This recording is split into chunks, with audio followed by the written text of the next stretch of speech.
Uphumelo Balo, umculi kaMaskandi wodumo lukaMjolozi ngengoma yakhe ethi Mayidululu eqokwe lapha emsakazweni Ukhozi FM ey'ngomeni okumele yihlukanise unyaka. Lo mculi kaMaskandi-ke uthi yena akalwi namuntu ngendaba yengoma ehlukanisa unyaka. Kuzokhumbuleka kwey'ngane zakwethu ukuthi ey'nkundleni zokuxhumana kushiyana imibono njengoba abantu abaningi bathi uMjolozi akumfanele ukuhlukanisa unyaka, kodwa kumele unyaka uthathwe ingoma ethi Igushi. Mkhulu nje impela umbango ey'nkundleni zokuxhumana ngoba umuntu mengabe ethi akuhlukanise uMjolozi unyaka ube bese eyathuka lapha ey'nkundleni zokuxhumana. UMjolozi-ke uthi yena akathumanga muntu ukuthi emkhankasele, kodwa ngeke yena aphawula kakhulu ngezinto ey'thinta ingoma yonyaka.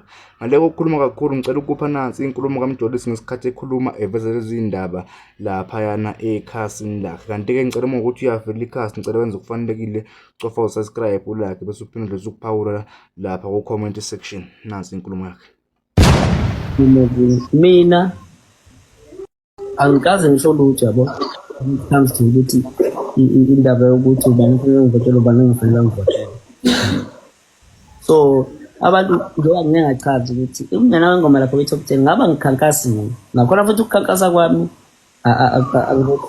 akulele kumuntu othile. Ngikhuluma nje ukuthi abantu abavotele ingoma G okuyingoma abantu abayithandiwe bayifaka lapho kwi-top 10 yabo.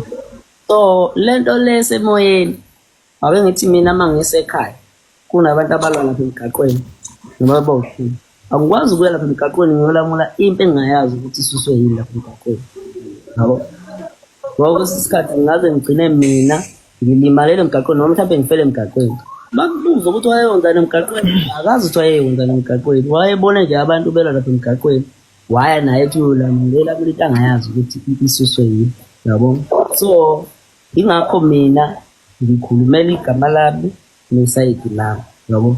Njengoba nje ngingakaze ngikhulume ngamuntu ingoba ngikhankasela ukuthi ingoma ngoba vele singene top 10 angikwazi ukungakhankani. For instance mawuqala emcimbini fanele uposte umcimbi upromote ukuze abantu bebone ukuthi uyeza emcimbini yabo. So that's why mina ngikhankasela ukuthi ingoma G abantu abayivotele. So angikwazi ukuyeka ukukhankasa ngoba izathu sokuyeka anginazo ukuthi ngakhankasa. Umuntu ofuna ukuvota uzovota, ongeke futhi avote ngeke avote, but egameni lami ngingedwa ngikhankasela ingoma G efakiwe lapha kwi-top 10 ngoba abantu beyithanda yabo. So lokho kusho yena ngicabanga ukuthi mina side lami njengoba ngakaze ngikhulume namuntu ngakho futhi umuntu owangifunela wangitshela indaba ethi mina ngihlela ngihleli khona nengoma G okuyingoma engumayidululu. Ingoma futhi ekungeyona eyami because mina ngangeke ngibuyele e-studio ngikhiphe ingoma. Kwaba TikTok abantu bathi kuyele uyokhipha ingoma ngayiphindisa futhi yabuya yenza lento eyenzayo njengamanje njengoba ina 5 million views ku-5 ku-right-ke. Lo 5 million views wabantu laba ababekade beyicelela ingoma. Mina ngase ngiqedile ukucula ngoba ngakhipha i-album ngoFebruary. So manje umayidululu akuyona kahle kahle ingoma yami yabo, eyabantu nje. Uma futhi bengayivotelanga yangawina ibona abazozenzela. Uma beyivotelile yawina ibona futhi abazozenzela lokho. So asikho isidingo sokuthi because ayikho umuntu efanele ngiyichaze uma ngicabanga esayidini lami ukuthi ngizothini ngobani because amagama abantu angiwathandi. No.